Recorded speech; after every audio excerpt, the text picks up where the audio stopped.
말씀을 나누고자 합니다. 1961년 4월 11일에 이스라엘의 예루살렘에서 공개 재판이 벌어졌습니다. 피고인은 아이 히만이라고 하는 독일인이었습니다. 그는 히틀러가 독일을 통치할 때 나치 친위대 대령으로서 유태인 600만 명을 독가스실에서 학살하는 데 아주 중요한 역할을 했던 사람입니다. 하지만 독일이 2차 세계대전에서 패전하고 이 사람은 받을 처벌이 두려워서 잠적했습니다. 하지만 이스라엘의 첩보기관 모사드의 끈질긴 추적 끝에 1960년 아르헨티나의 한 도시에서 아히만이 붙잡히게 되었습니다. 그래서 이렇게 법정에 서게 되었죠. 이 재판을 보기 위해서 수많은 사람들이 몰려들었습니다. 그 중에 한 사람이 한나 아렌트라고 하는 사람이었는데요. 미국의 주간지 뉴요커의 특별 취재원으로 이 재판에 참관하게 되었습니다. 유태인인 한나 아렌트는 자기 민족 600만 명을 학살한 아이히만은 분명 악마의 얼굴을 한 괴수이고 아주 난폭하고 포악한 사람일 것이라고 생각했습니다. 하지만 그녀는 아이히만을 보고 또 그의 진술을 들으면서 굉장히 놀라고 말았습니다. 왜냐하면 그는 야수도 괴물도 아닌 그저 평범한 인간이었기 때문에 그렇습니다.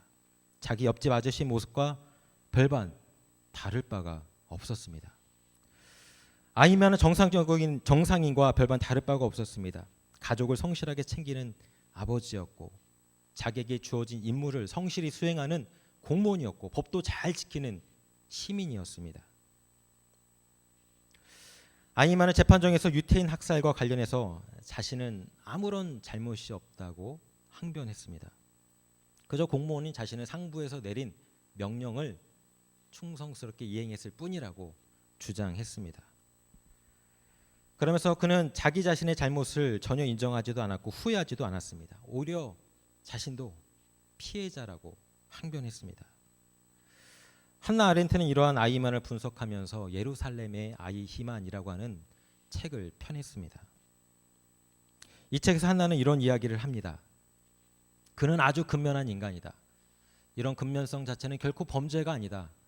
그러나 그가 유죄인 명백한 이유는 아무 생각이 없었고 바보였기 때문이다. 그는 다만 스스로 생각하기를 포기했을 뿐이다. 아히만의 잘못은 유태인 600만 명을 학살하는 이 거대한 악의 문제, 죄의 문제 앞에서 생각하기를 포기한 것이었습니다. 그는 자기 자신이 저지른 짓이 얼마나 크고 심각한지 깨닫지 못했습니다. 죄가 죄인지 분별하지 못했기 때문에 유태인 600만 명 학살, 그 거대한 악의 공범자가 되고 말았습니다. 그래서 한나 아렌트는 우리가 깨어있지 못할 때 우리는 평범한 일상 속에서 악의 도구가 될 수 있다고 경고합니다. 그것이 바로 악의 평범성입니다. 여러분, 죄와 악은 처음부터 분명하게 보이지 않는 경우가 참 많이 있습니다. 그것이 죄인지 아닌지 분별이 되지 않습니다. 그래서 종종 청년들이 저에게 질문합니다. 목사님, 이렇게 하는 것이 죄인가요? 저렇게 하는 게 잘못인가요? 여러분, 사람들이 죄와 악을 분별하지 못하는 이유는 무엇이겠습니까? 먼저는 내가 그 죄와 악을 즐기려고 하는 마음 때문입니다. 아이히만에게는 컴플렉스가 있었습니다. 독일인이었지만 자라면서 너 유태인 정말 많이 닮았다라고 하는 이야기를 많이 듣고 자랐습니다.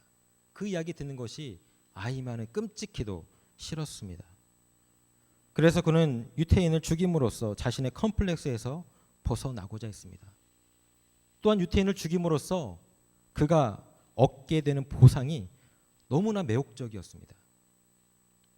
유태인을 죽이라는 상부의 명령에 순종함으로써 아히만은 히틀러의 총애를 받을 수가 있었고 그것을 통해서 권력과 명예를 누릴 수가 있었습니다. 악을 저지르면 저지를수록 그에게 다가오는 보상은 더욱더 커져만 갔습니다.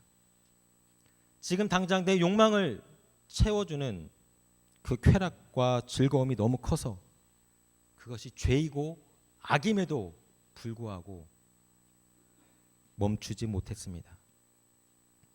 우리가 죄를 즐기려고 하는 그 마음 때문에 우리는 죄를 분별하지 못하고 죄 속에서 살아간다는 것이죠. 또한 죄와 악은 우리의 양심을 무디게 만듭니다.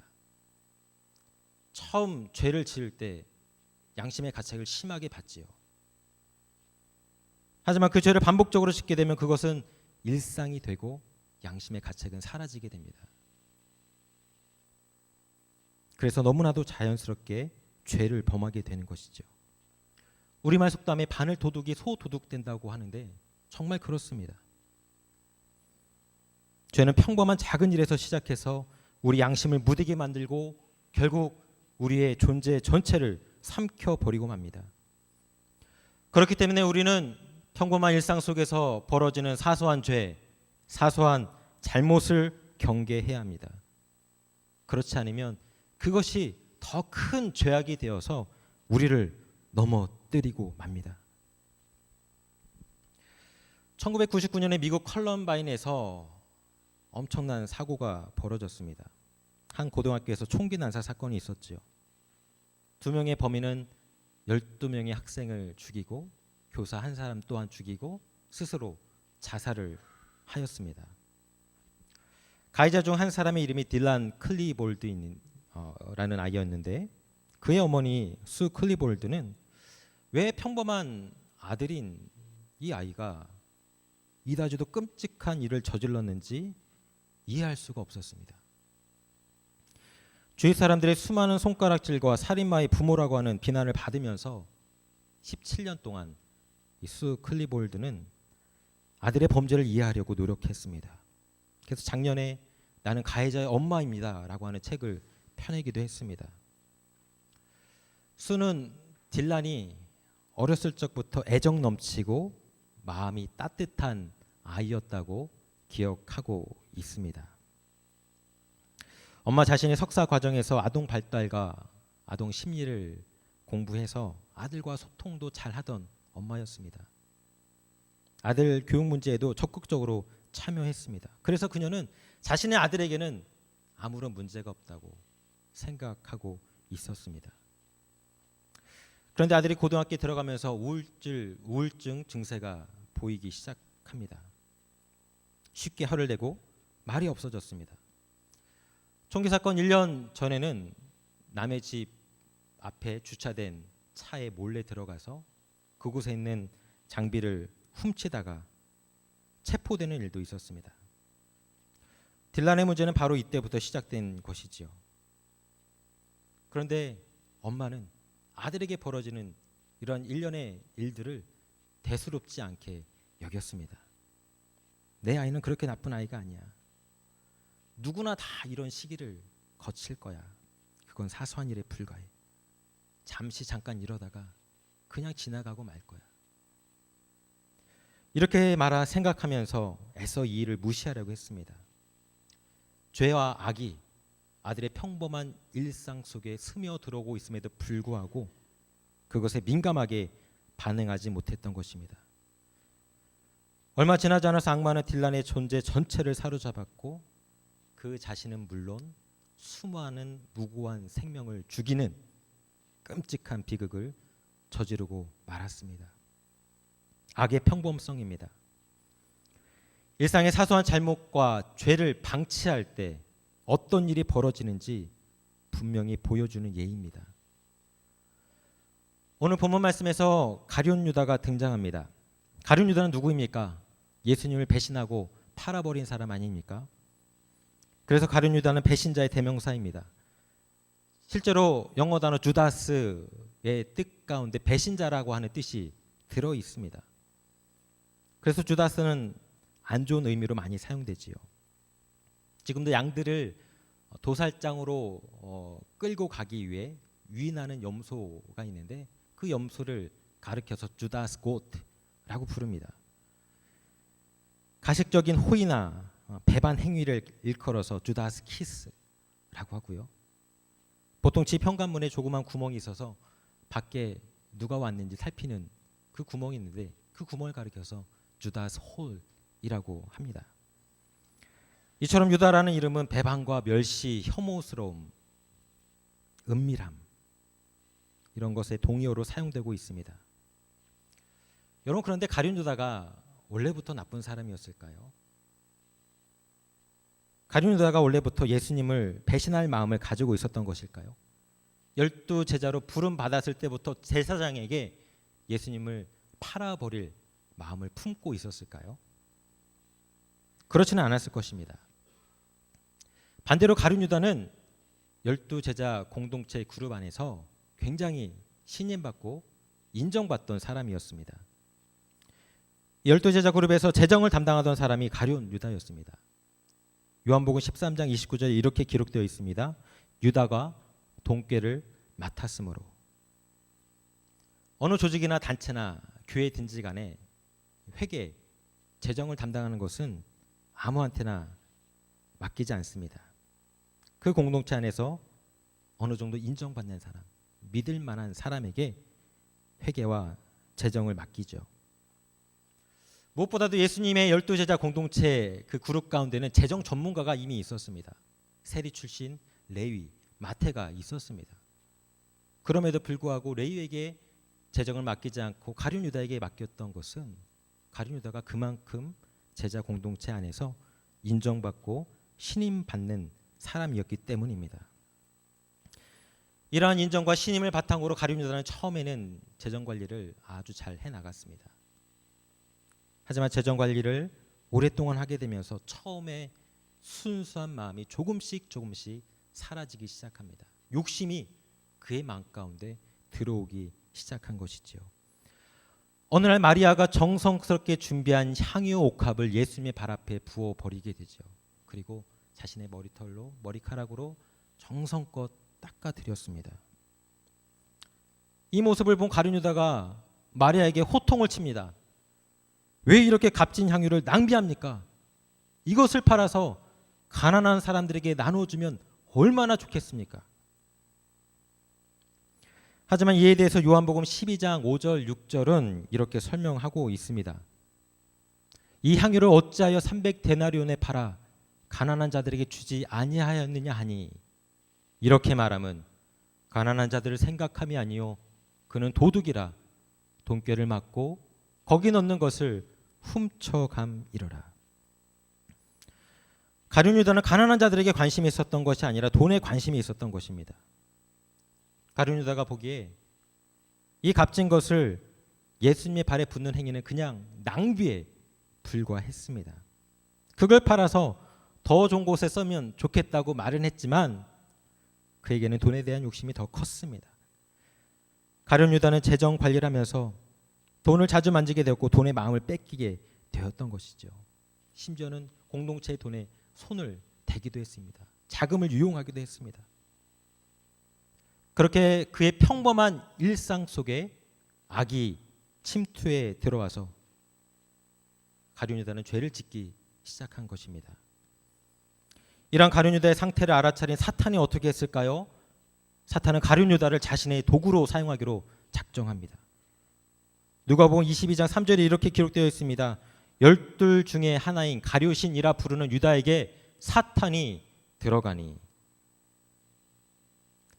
사탄은 가룟 유다의 물질에 대한 욕심을 이용해서 그를 통해서 예수님을 십자가에 못 박아 죽일 계획을 진행시켜 갔습니다.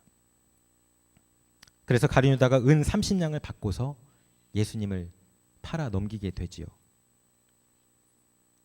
물론 가룟 유다가 예수님을 팔아 넘긴 것은 돈 때문만은 아닙니다. 다른 여러 가지 이유가 있었습니다.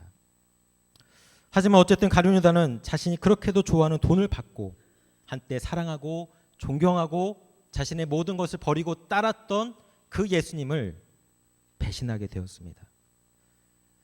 그의 평범한 일상 속에 찾아온 돈에 대한 욕심, 물질에 대한 욕심, 그것은 그 자신을 파멸시켰을 뿐만 아니라 예수님을 죽이는 끔찍하고 참혹한 결과를 가져오게 되었습니다. 사소하게 시작된 죄로 인해서 그는 거대한 악의 가해자가 될 수밖에 없었던 것이죠. 작년 2월 달에 한국에서 너무나 끔찍한 일이 벌어진 적이 있습니다. 너무나 충격적이고 끔찍한 일이어서 청년들과 함께 이야기를 나눴던 기억이 납니다. 부천시의 어느 한 가정에서 11개월 동안 방치된 여자 중학생의 시신이 발견이 되었습니다. 그리고 더욱 충격적인 것은 이 사건의 가해자가 누구였냐면 신학대학교의 강사이자 목사라는 사람이었습니다. 이 사람이 사이비 교단 출신의 이단 목사였다면 그래도 충격이 덜했을 텐데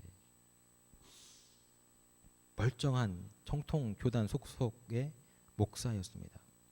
더군다나 독일에서 박사 학위까지 받은 사람이었습니다. 가짜 박사 학위도 아니었고요. 1, 2년 공부해서 쉽게 받는 박사 학위도 아니었습니다.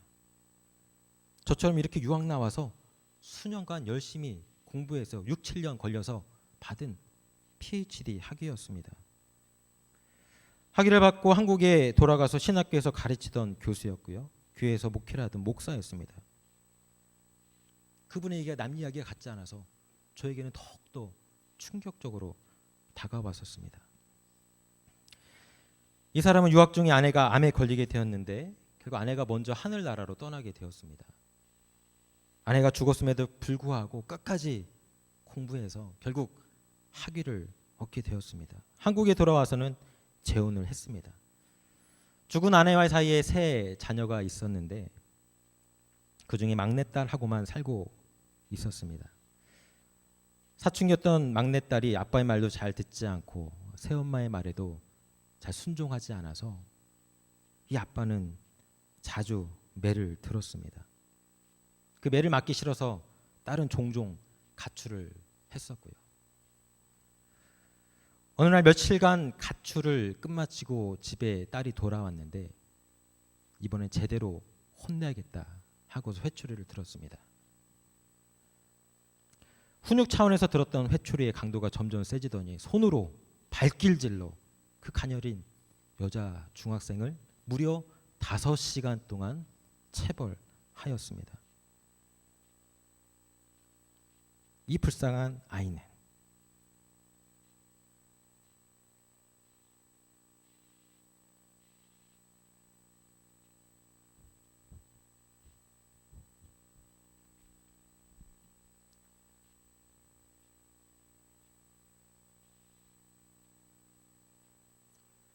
결국 숨을 거두고 말았습니다.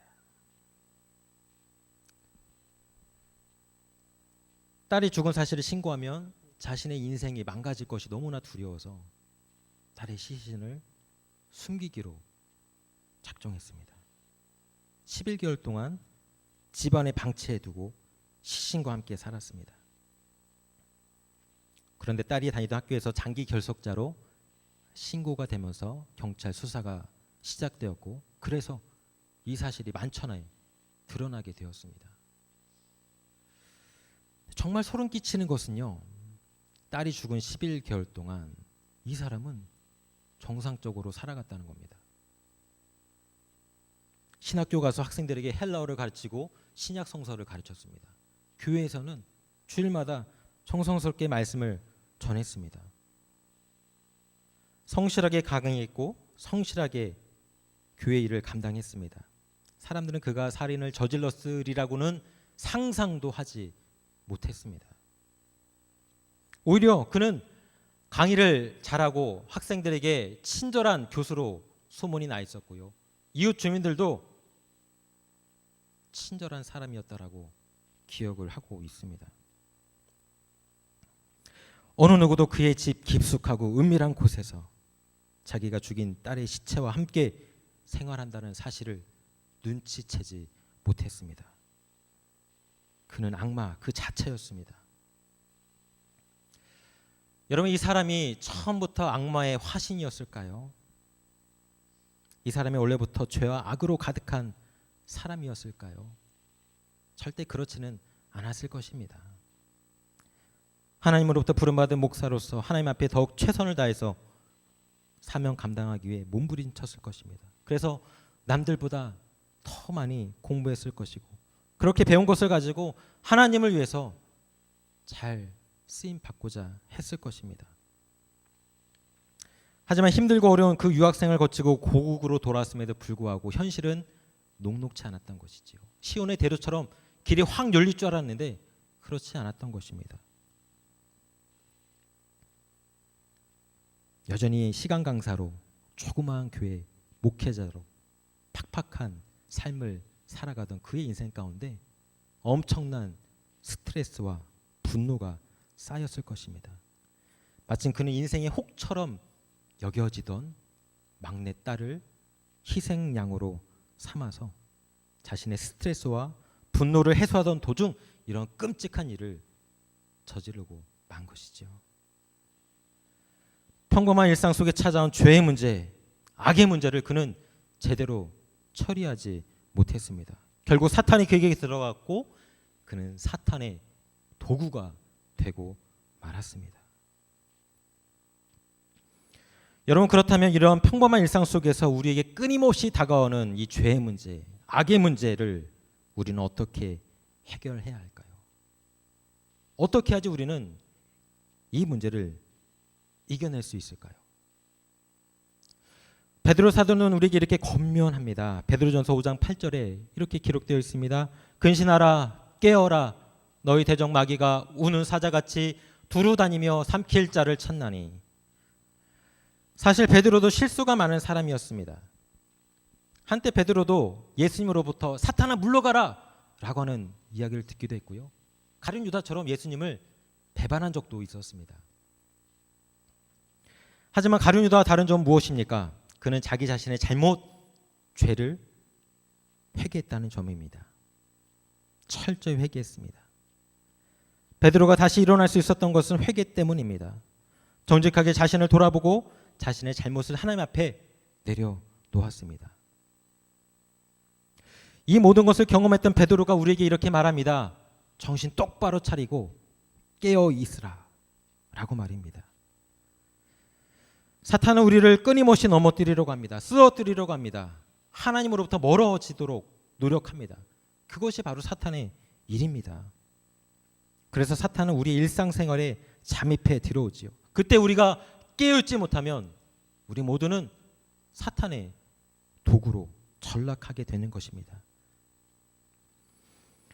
물론 그렇다고 우리가 죄 지은 모든 죄들을 다 사탄의 탓으로 돌릴 수는 없습니다.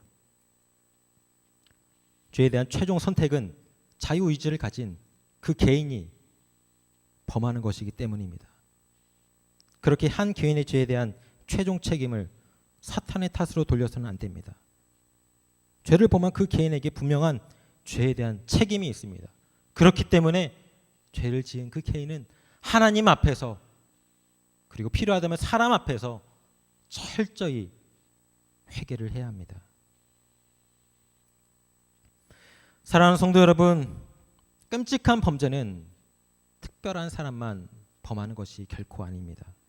우리 모두는 잠재적으로 그런 범죄를 저지를 수 있는 가능성을 가지고 있는 존재들입니다. 우리 모두는 사탄의 도구로서 살아갈 수밖에 없는 그런 가능성을 가진 연약한 존재라는 것이죠. 그렇기 때문에 우리는 바싹 정신을 차려야 합니다.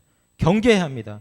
사탄에게 조그만 틈을 주어서도 안 됩니다. 근신하고 깨어있기 위해서 우리는 부단히 말씀을 읽고 묵상하고 기도하고 성도들과 함께 교제해야 합니다. 성도들과의 교제가 중요합니다. 신앙생활은 나 혼자 할 수 있는 것이 아니라 함께 하는 것이기 때문입니다. 이제 말씀을 마칩니다.